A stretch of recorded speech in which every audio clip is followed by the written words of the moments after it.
일본이 자작극을 벌여 만주를 침탈한 만주사변이 일어난 이듬해인 1932년 5월 15일, 일본의 29대 총리였던 이누카이 스요시가 총리관저에서 식사를 하고 있을 때 갑자기 해군 장교들이 밀어닥쳤습니다.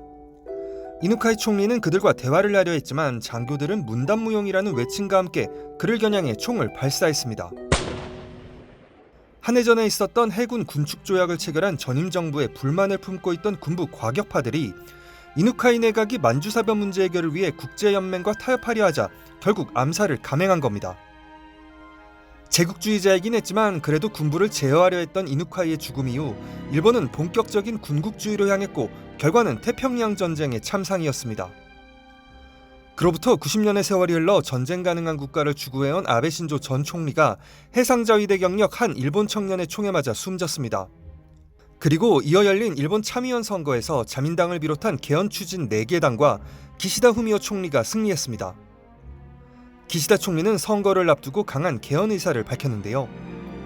일본 내부에서는 기시다 총리의 앞으로의 황금의 3년이 개헌의 최고적기라는 평가가 나옵니다.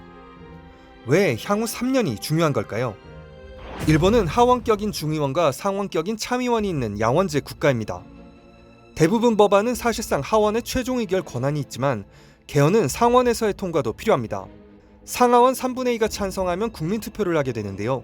이번 선거로 참의원에서 개헌 추진 세력의 3분의 2를 차지했습니다. 자민당과 공명당은 물론 야당이라 할 수 있는 일본 유신회와 국민민주당이 개헌에 찬성하고 있거든요. 중요한 것은 개헌의 우호적인 국민 여론도 매우 높다는 건데요.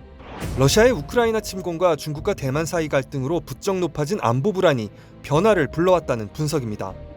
여기에 기시다 총리는 굉지에라는 파벌에 속한 인사로 비둘기파입니다. 보수 우익의 상징이었던 아베 전 총리의 이미지와는 달라 그가 추진하는 개헌이라면 괜찮은 것 아니냐 이런 여론도 있다는 거죠. 사실 개헌은 많은 국민이 반대하는 사안이고 굉장히 논쟁적 사안이라 선거가 이어지는 상황에서는 추진이 어렵습니다. 그런데 임기 4년의 중의원 선거가 작년에 있었고 3년마다 정원의 절반을 바꾸는 참의원 선거가 방금 이뤄졌죠.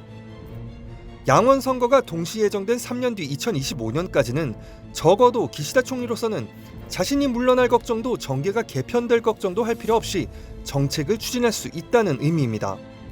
그의 임기가 2024년 9월까지인 점을 고려하면 올해 가을 논의를 시작해 2024년 상반기에는 개헌 완료를 시도할 수 있다는 분석도 나옵니다. 그렇다면 자민당 등 4개 정당이 추진하려는 개헌은 어떤 내용일까요? 자위대 근거조항 추가와 교육환경 충실화, 긴급사태 대응조항 신설 등이 거론되고 있습니다.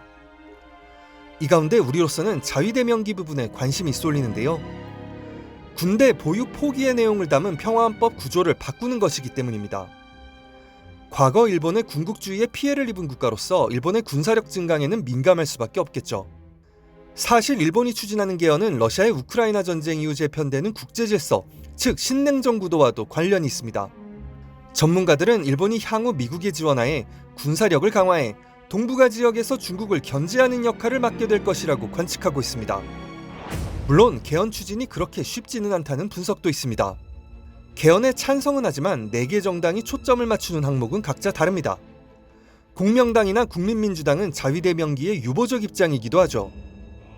여기에 개헌이 본격 추진되면 전쟁에 대한 반성으로 반세기 넘게 평화헌법을 지켜온 일본 국민의 목소리가 커질 수도 있습니다. 세기를 넘겨 다시 발생한 정치 지도자의 죽음, 그리고 반복되는 군사력 강화의 움직임. 국제사회의 책임 있는 일원이자 일본의 이웃국가로서 우리에게도 무엇보다 국익을 위한 장기 전략이 필요한 시점이 아닌가 합니다.